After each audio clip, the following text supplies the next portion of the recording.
All right, everybody. We're here today on the 8th installment of our lecture series. Basically, what I'm calling it at this point on If on a Winter's Night a Traveler. Welcome to class. Class is all about that law of attraction. See how much trouble you can get in by being yourself, right? And if there's anything that has a problem with things being themselves, it's definitely reason. And I'll tell you why here in a moment, why it is that I think reason has such a hard time with things that would perhaps be on their own. And it goes a little bit like this. We're starting off in a new chapter. This one wasn't very long. It was a very intense short story though. We are given a brief sort of introduction into some language arts here in the beginning of this one. It's titled "In a Network of Lines That Enlace." You can see I immediately started underlining things here on the very first page of this one because he was sort of taking what he has learned from the literary arts, and then he is sort of imposing his own ability to recognize patterns with things to then try to say, well, if that's the case, then this is what I think. And you're going to see that a lot of these things in which he is sort of playing with here in terms of maybe him being a perfect character, because really everything taught is merely the way in which it is delivered, which in essence is basically just somebody's character. And I think that maybe perhaps this individual has sort of converged over into, much more self-interested writings perhaps that sort of take religiosity and then interpose ideas of maybe poetry and prose themselves. It's just like somebody all of a sudden trying to write their own story in the same way that somebody in essence tries to make up their own language. And we're seeing here that he's doing a very in-depth analysis of what he thinks things are here at the beginning in terms of how he thinks everybody else should see them. And he even uses the word should himself, and he says that it's important. I say should because I doubt that written words can give even a partial idea of it.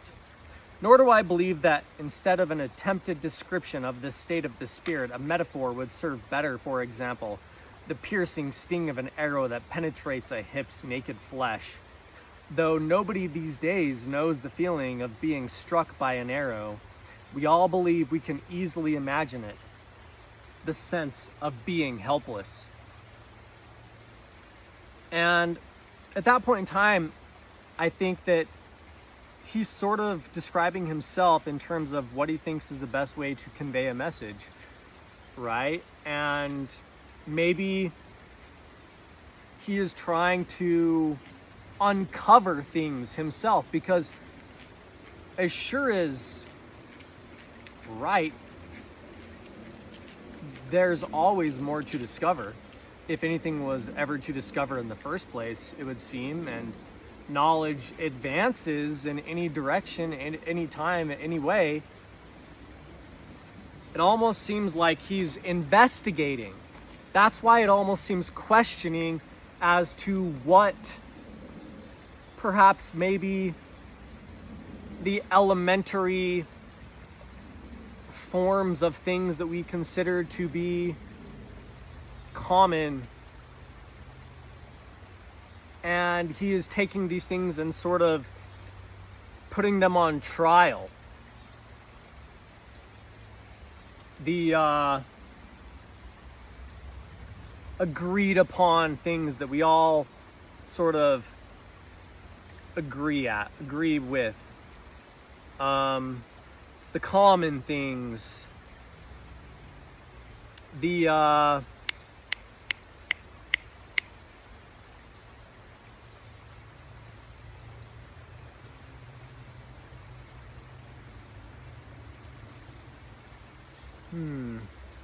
homogenized,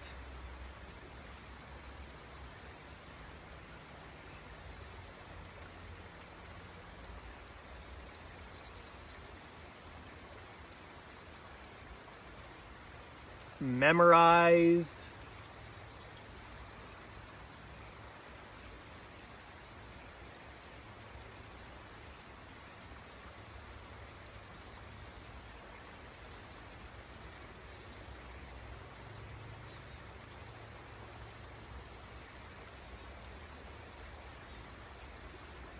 enigmatic,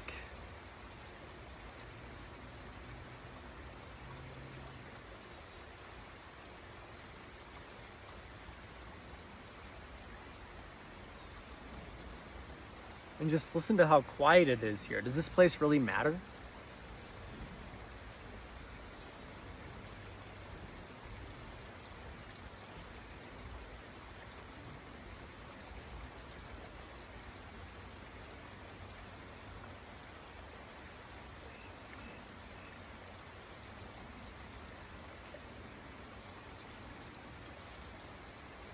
Domesticated.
Standard.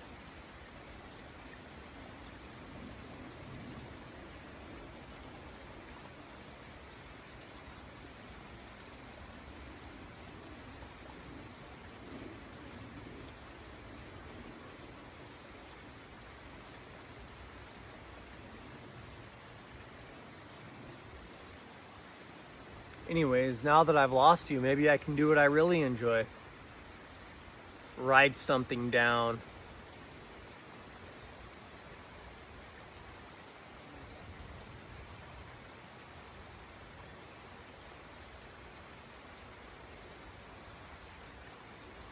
Would you wish to see me question thee?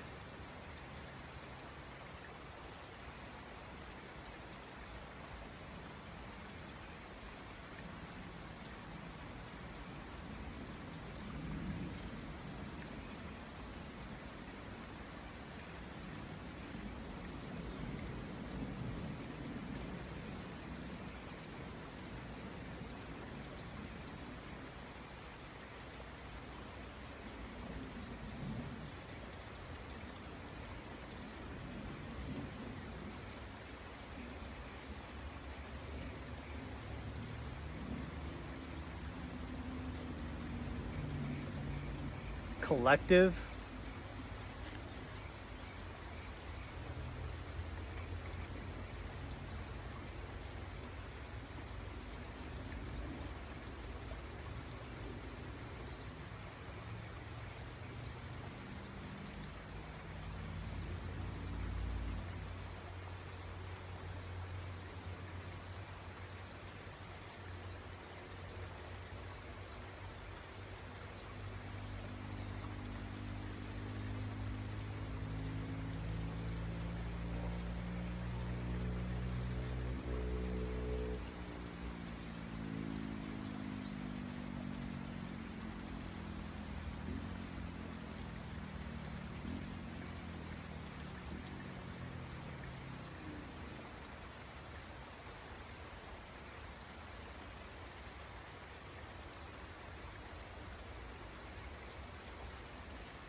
Maybe I can make up a new word.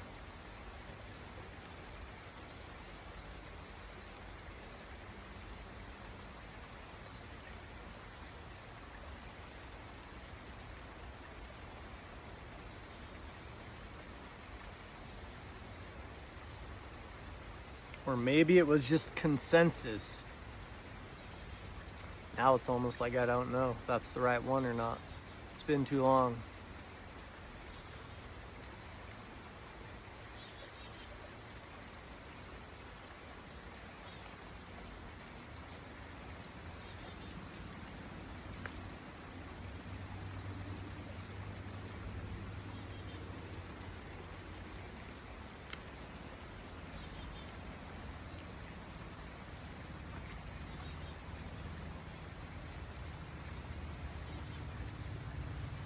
I wouldn't watch this one, but does that mean that I'm safe?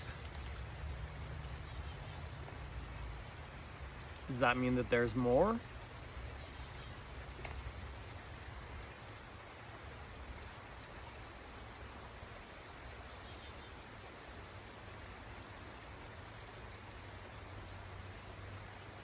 Conditioned?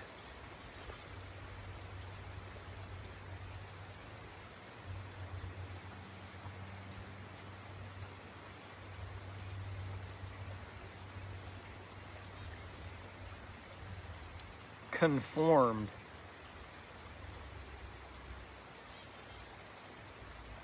It's almost negative enough, isn't it? Is it not?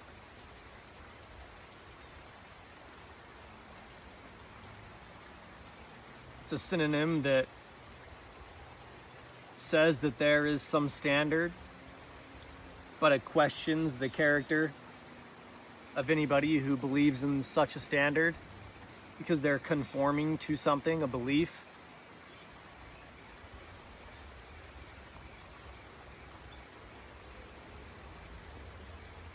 Does that word mean more? Because obviously I knew it.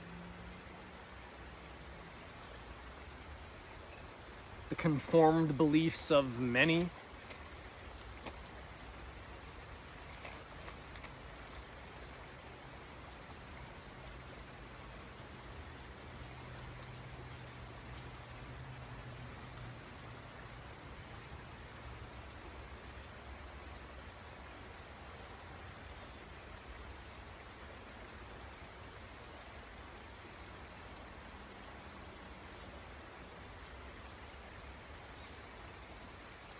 You know what? Maybe this is as close as I can get to being naked on camera.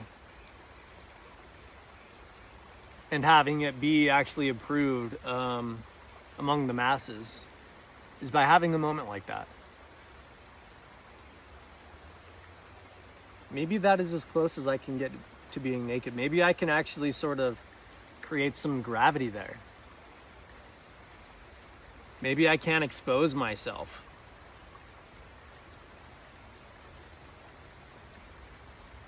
In what manner do you propose? Well, the manner in which I wish to save myself. No other intentions are involved with such a quandary. as maybe my question or my character is taken into consideration. I mean, what are we really doing here? Do you really want to get to know me? Is that it? Well, first off, I would tell you this. I would tell you that when I'm a writing individual, I believe more so in the fact or idea that sex is some form of biological slavery, which points to there being a conditioning of your being. And I believe that it sort of refutes the purpose of life itself. And in any way, I would actually like to put sex on a shelf. Something maybe that I pass by.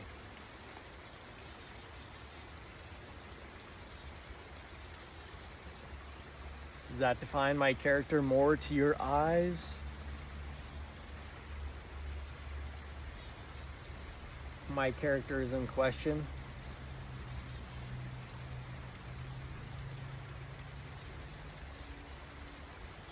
Maybe I could question all of yours.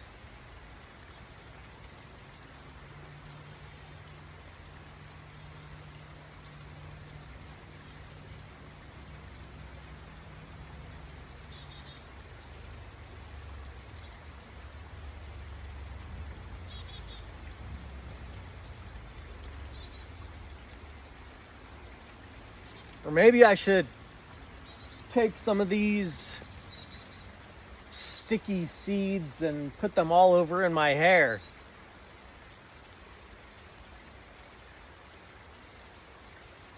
But no! Would my TikTok go viral? Absolutely not.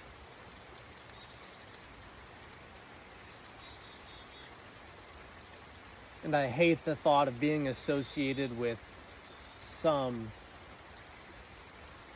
bug-eyed bozo.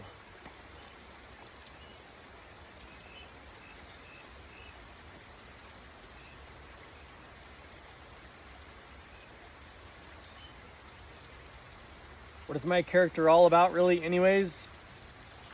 Windows. And my thoughts were faster than Bill.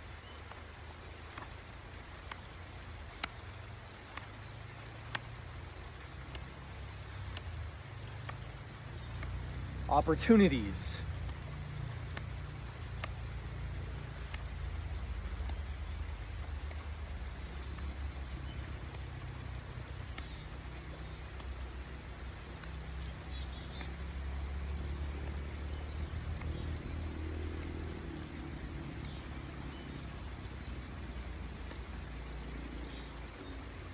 I generally enjoy the quiet, but it seems as though quiet things don't have much say in our reality unless I'm some sniper or some spy in which I render political movements with my keen eyes. I can understand economics and politics. I know just what went where. And why it went.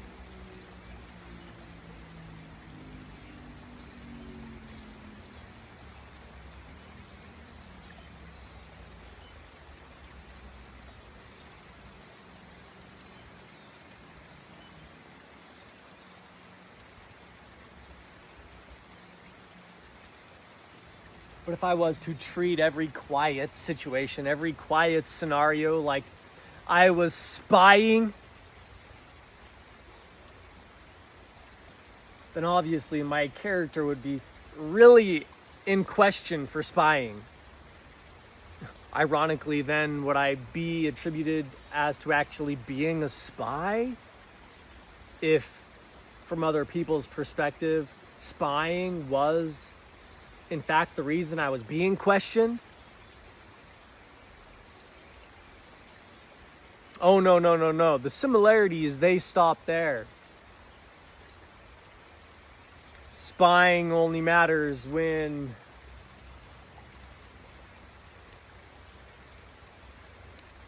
something loud is about to happen.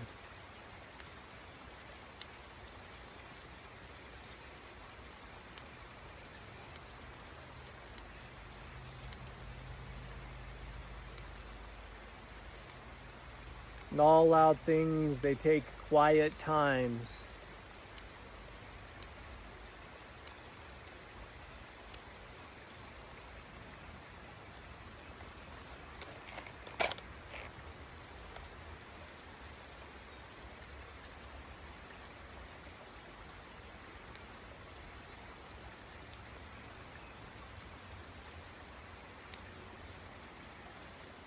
So then that's why I'd like my character to say,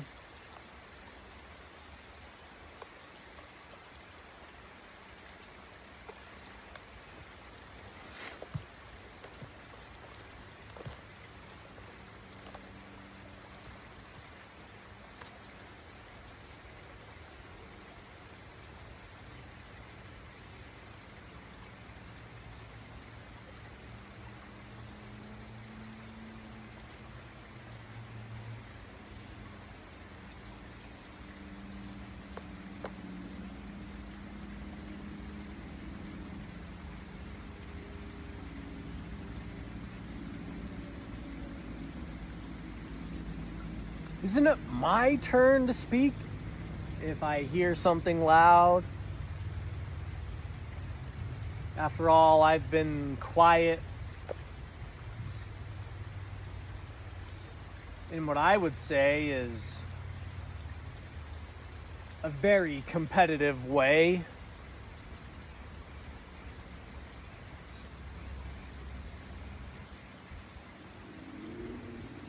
But oh no, just like spying, being quiet for no reason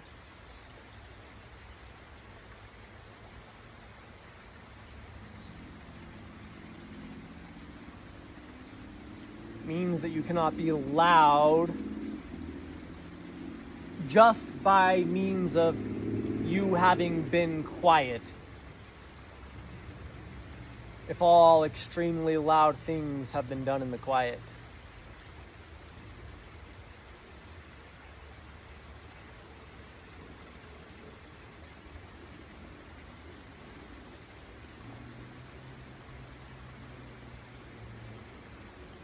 Am I an interesting character now? Are these things frightening somehow? Why would a character such as mine be interesting? Well, maybe it's because I actually can make you think.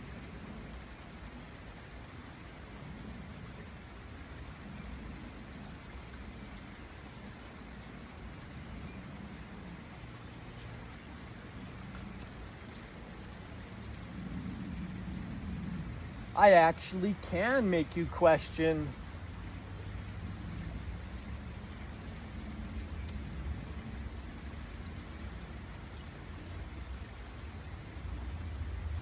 Because in what state would a thing be who says such things but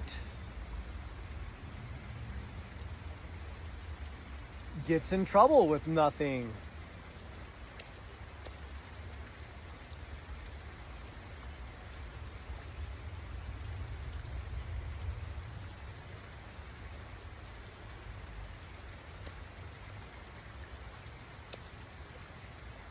It's almost like I can make words scary.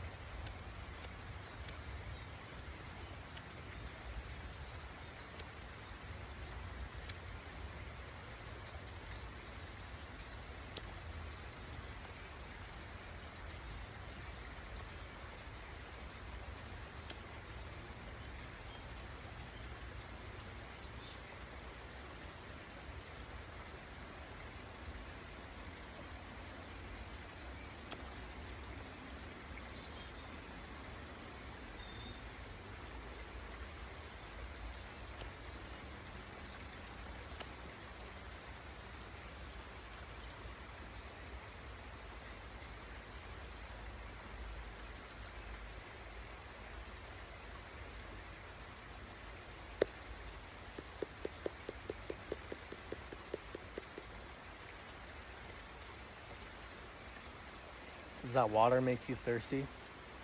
The sound of that water running off that ledge.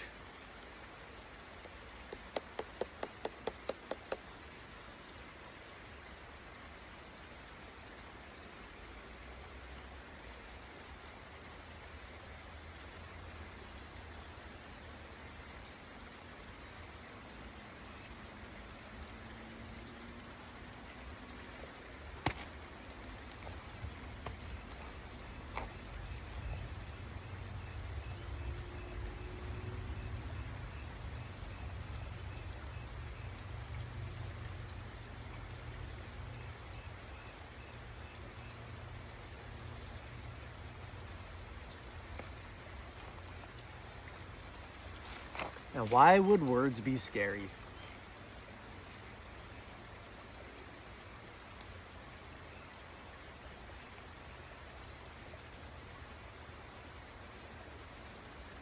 Maybe it has something to do with being so close to the edge.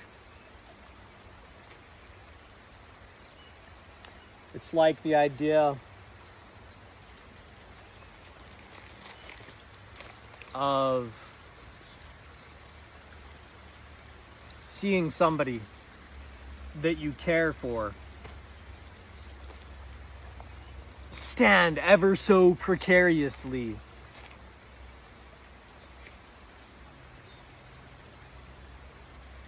close to falling off a ledge.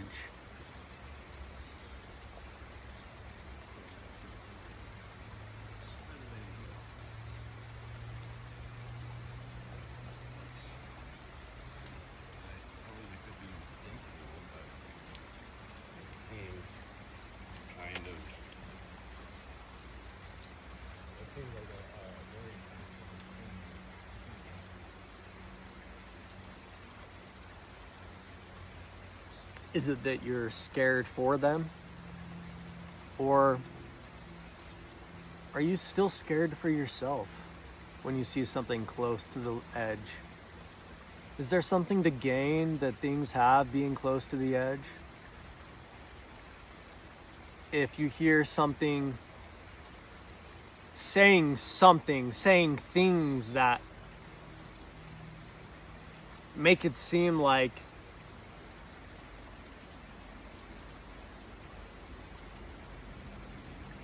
they're close to not seeing,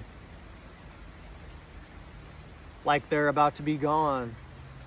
They don't know what's real. They don't know what's wrong.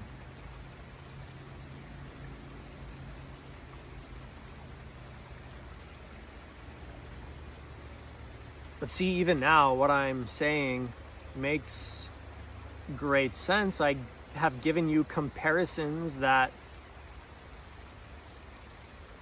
are as basic as pictures next to text. But again, let's dive deeper into the question, the idea of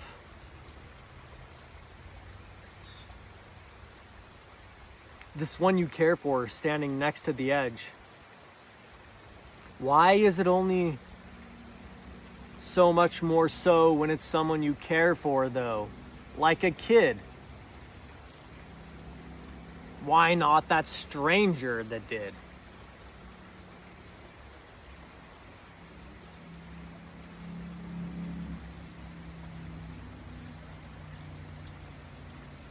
Are we scared for them? Are we scared for ourselves?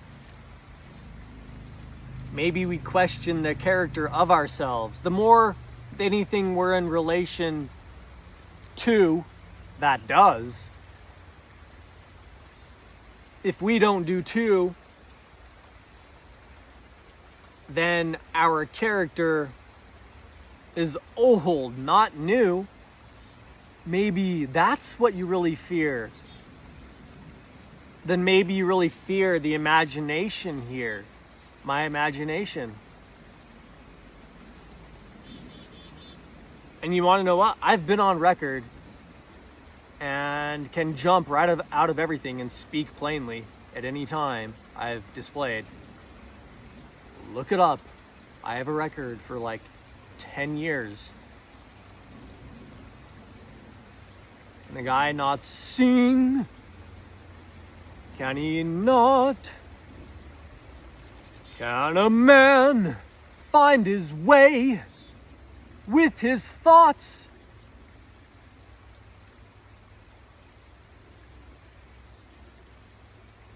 If I'm a sun and there is rain,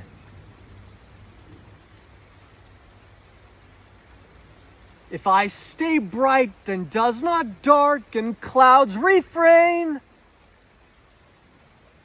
And where I go, all things they grow. Is this not me? Why can't I see the yellow?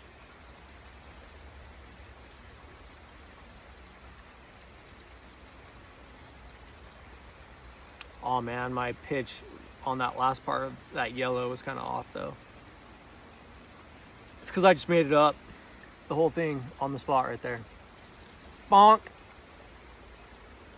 I love doing that, especially when nobody's around, or at least when I can't see anybody around. You want to hear a real crazy thought? Maybe everybody's around all the time. Am I not allowed to think about crazy thoughts or just have a stupid thought?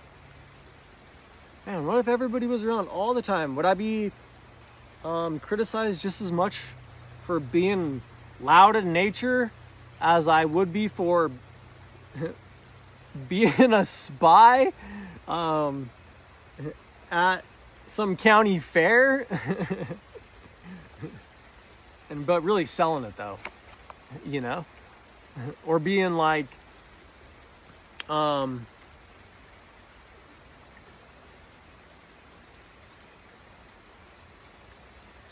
machinist or some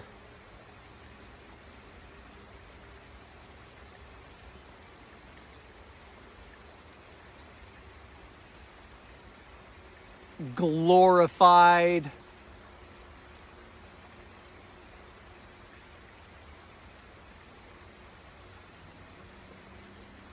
once in a lifetime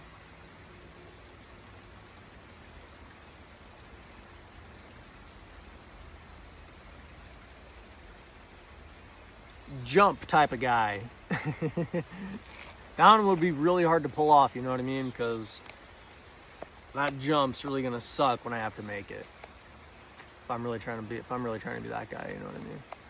That one's gonna suck. It's a lot easier to do these other ones, you know what I mean? Like the guy singing in the woods, or the guy thinking on the log, like trying to remember his exact word for his little book series that just takes up his time, you know, and nobody else's or whatever. It's like a lot easier to do those ones. But there are some that if you don't get it right the first time, you're really gonna hate your character. So yeah, he's in here questioning these things. I feel like I've been questioned enough, you know what I mean? I'm sure you've all already come to your conclusions about me or whatever you can, you know. Those just coming here, those just coming now, those who will be here in, you know, however long, I'm sure they're all still going to make their conclusions. So I might as well just, you know, continue on my path.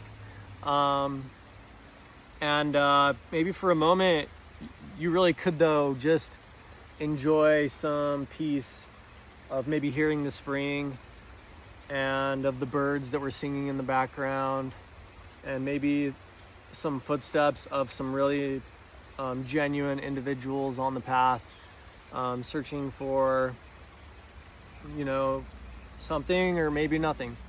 Maybe they're with what they think that they need to find. So maybe you could have enjoyed those moments. But, you know, I feel like I've brought it all back up to speed here. So yeah, this little short book here was wild. So anyways, he goes into like questioning the, you know, the conformed basically narrative of society to an extent. And so yeah, he's basically done that. He's questioning it. you know, because he knows that there can be more. So the way you understand more is you question things, and he's trying to understand more. And I think everybody is, or at least has some right to question things. You know what I mean? There's varying degrees of all things. There's almost probably an unlimited amount of questions. You know what I mean? You can always make a situation questionable easily enough, right? But in some ways, you can make the question right. And so maybe more than anything, that's what I try to do. That's what I aim to do. But man, this is like a real work here. And I took this chapter into like, he's like breaking down the English language. Well, he's Italian. He's breaking down language and these ideas that we use to describe types of language in our own language or other languages. And he's describing that, and then he's basically preparing to tell you this story of an individual who's like starts off seemingly like he's pretty normal, a pretty average guy, just like everybody else. He's just like you, okay? Maybe not like me, because I'm like that. You know? I'm like that. But this guy, every morning before my classes begin, I do an hour of jogging. That is, I put on my Olympic sweatsuit and I go out to run because I feel the need to move, because the doctors have ordered it to combat the excess weight that oppresses me, and also to relieve my nerves a little. Right? He's just a normal guy. And he's about to go on a jog. We're watching this guy about to go on a jog. But we have been warned kind of in the beginning. There's something, you know what I mean? Like, we know that this guy is a little bit of a character himself, this author. And he's giving us a clue of what to do. He's trying to instruct us almost, right? He says, the first sensation this book should convey is what I feel when I hear the telephone ring. Okay, he's like setting us up, and it's like, how are you gonna make, but that's the beauty of, I think, this author, is because this story is about a telephone ringing, but it gets mad. It gets sensational, right? And I'm going to actually break down how almost you can do this, how you can write like this guy and think like this guy, and how you can actually sort of just do it as a character, okay? You can play this character. This is a character you can play. Watch out for the guy that tries to do the one jump thing, you know what I mean, or whatever, right? But this is a character you can play. This is a character you can play, this guy. So this guy is going jogging. He obviously is telling us he's like this very sensory experience that is something that we don't notice. Maybe he's like a spy, just picking out all these things in our daily lives that seem to just be nothing for us to focus on. Why? Maybe there's more to them than meets the eye. All right. The hill is entirely built up, and as I run, I pass 2-story wooden houses with yards, all different and all similar, and every so often I hear a telephone ring. This makes me nervous. Instinctively, I slow down. I prick up my ears to hear whether somebody is answering, and I become impatient when the ringing continues. Continuing my run, I pass another house in which a telephone is ringing, and I think, there is a telephone chasing me. There is somebody looking up all the numbers on Chestnut Lane in the directory, and he is calling one house after the other to see if he can overtake me. Sometimes the houses are all silent and deserted. Squirrels run up the tree trunks. Magpies swoop down to peck at the feed set out for them in wooden bowls. Sometimes nothing's going on, but sometimes he's hearing phones ring all the time. Ring, ring, ring, ring. He's hearing them ring all the time. It's driving this guy absolutely mad. This guy gets driven mad on his jog by hearing these phones ring. He starts thinking of everything. Maybe there's a blind guy in there. Maybe there's a handicapped guy in there. Maybe there's somebody tied up. Anyways, he gives in. He lets the thoughts win, as everybody likes to say nowadays. He let the thoughts win, guys, all right? If there's any young ones here with us, he lets the thoughts win, everybody, okay? of just like, he even goes so far to like take steps to like where he's not in the house yet, and he's like, I'm still just look like a jogger, I haven't gone in yet. If the police come by, it's like, but as soon as I do this, I'm gonna be in a weird situation. Okay? But I'm gonna tell you the trick is how we accept a character like this and why it's enjoyable for us to read.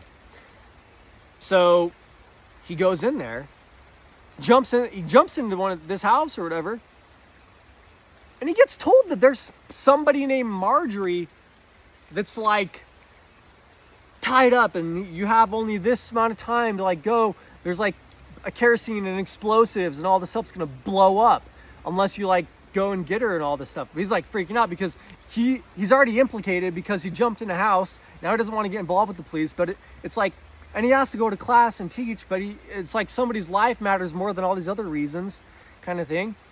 And so anyways, he's just like, oh man, this person's life matters. But he's like, wait, I know somebody named Marjorie. Am I going to be implicated into this? This is like an insane man now at this point. He started off just so normal, and it's like, how long has this guy lived? He's like professor or something? What in the world is about this day of all days that he just loses his mind, right? But anyways, he's like, I know someone named Marjorie. Oh no, am I going to be in trouble now? Because it's like Marjorie is somebody I'm associated with. He goes to like, he runs up to the college and he's like, is Marjorie here? Like, ask somebody. And they're like, no. And he's like, oh shit, Marjorie's not here. It must be the Marjorie that I know. So he goes into the house and he like finds out that Marjorie's in there, rips out the towel that's gagging Marjorie's mouth, and she pukes all over the place. And she says, you're a bastard. Which like gives us a sense that what we're trying to understand is somehow this conscious and subconsciousness. Like this man is somehow implicated in something that he doesn't even know. But this author has included pieces like that previously. There was one where this guy was just like going on these walks, and there was like a woman he was interested in, but she liked drawing. But then he had these like weird quirks about not drawing living things, and she was going into like this place to draw people, and he was like, he told her, he's like, yeah, I'm not really one for like drawing people. He's like, I like drawing just like, he's like, I could draw objects if I wanted to though, because it's like no big deal, but people though. And just weird kind of things, but it's like, that's people though, you know what I mean? Like there really is some stuff to glean from here. But anyways, then all of a sudden this guy is like telling him to like watch his weather instruments for a spell while he's like gone. But then all of a sudden it's like, this story is just like skipping through time somehow or something like that. Or it's like, or what it's almost more like is that really we only have a truth by a perspective. I almost think that he's sort of indicating some of that in his writing, where it's like the only truth is perspective. It's almost like, but if you've read this guy's books before, he kind of does describe himself a little bit more. He loves the specifics of things, but he says the more specific you get in anything, the more that everything just sort of blows up, kind of thing, right? And the more vague it almost gets, because this guy who was like, he wanted to draw an anchor for this lady that he knew, so he went and was trying to buy one, but then all of a sudden the police are onto him because there's a prisoner that escaped, and just so happens people try to find those specific kind of anchors so they could toss it up and latch it into the windows and someone climb down. And like then some guy comes and like says to him, like out of the corner of his eye, like, now you need to wait like 2 more days before you cause attention to yourself, and like me, and like you all of a sudden got me implicated in all this, you know what I mean? It's so interesting. What I am coming to think is that it's just this play off of perspective, and it's like,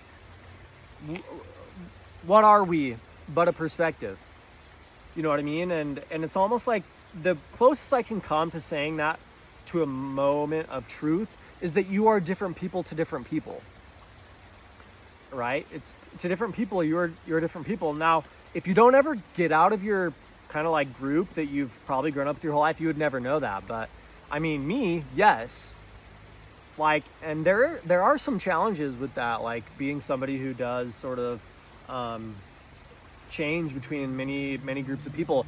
You can be a kind of person to a lot of people, like to a mass of individuals. I think that is a character too. But it is different when you are a part of differing smaller groups of individuals, and the way in which your character develops differences amongst smaller groups of individuals as you sort of interplay between different what's the word? Facets? It doesn't sound right. You ever get that? It doesn't sound right. Factions is probably why it didn't sound right, because that's what I was looking for. Who knows if conformed beliefs is what I was thinking, but I made it work. It's funny because I had the thought right in my head while I was thinking, but I was just like thinking about what I had said already to come up with what I was about to say. You know what I mean? And sometimes it just gets in the way. So anyways, here's my equation on how he does this successfully. It's sort of like a map you can follow to basically create stories like this. How this guy does this: he steps through reason until you connect with the thoughts and imaginations of a character, where given the character you can imagine it. Okay, so that's basically what it does. He goes through steps of reason until you connect with thought and imagines a character, where given the character you can imagine it. This character though, and then this is me more so talking about the creation of characters themselves. Every character starts out as perfect, basically. Think of it like that. Every character starts out as perfect. It's a clean slate for every character. It comes from nowhere, right? If it really is a new character or a character, it came from somewhere pure. This character. So, anyways, this character is going to play with things like ego, and maybe pure ego. If ego was like a real thing, pure ego would be like, you know what I mean? Like this character. But I describe it like this. So listening to reason, the only character the ego would want is perfect. Reason isn't perfect though. So when a character is created who is perfect, reason of such a character only explains his capabilities according to his ego. It is that the perfect character, if explained, is less and less so, given that the perfect character then has no reason if he has no ego. It is when the idea of perfect is introduced to a character that they then lose character to ego and reason, as the perfect character is capable of anything. This is when too many coincidences occur for most any character. What makes a perfect character see ego and reason easily, what makes our language introduce the idea of how perfect a character as synonymous as seeing time's end. So let me read that again. Let me see if it gives you an idea. How this guy does this: he steps through reason until you connect with thoughts. How this guy does this: he steps through reason until you connect with the thoughts and imaginations of a character, where given the character you can imagine it. This character though, I think it's like ego. Listening to reason, the only character the ego would want is perfect. Reason isn't perfect though, so when a character is created who is perfect, reason of such a character only explains his capabilities if he has an ego. It is that the perfect character, if explained, is less and less so, given that the perfect character then has no reason if he has no ego. It is when the idea of perfect is introduced to a character that they then lose character to ego and reason, as the perfect character is capable of anything. This is when too many coincidences occur for most any character. What makes a perfect character see ego and reason easily? What makes our language introduce the idea of how a perfect character as synonymous as seeing time's end.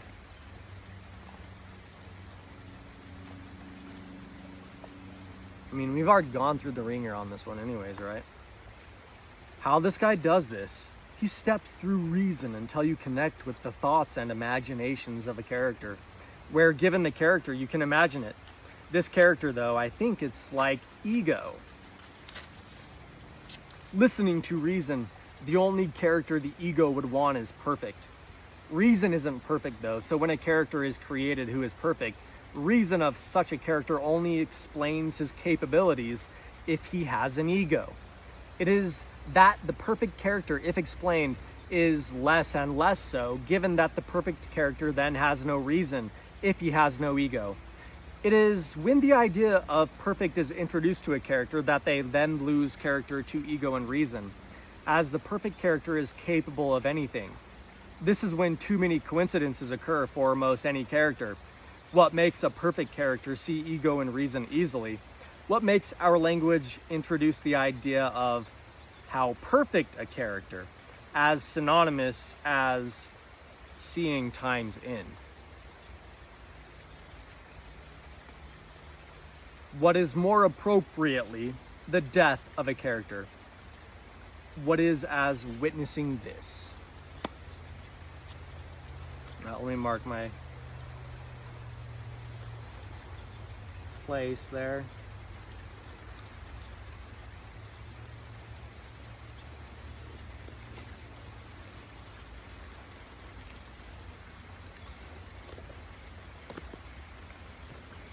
How do I end this one?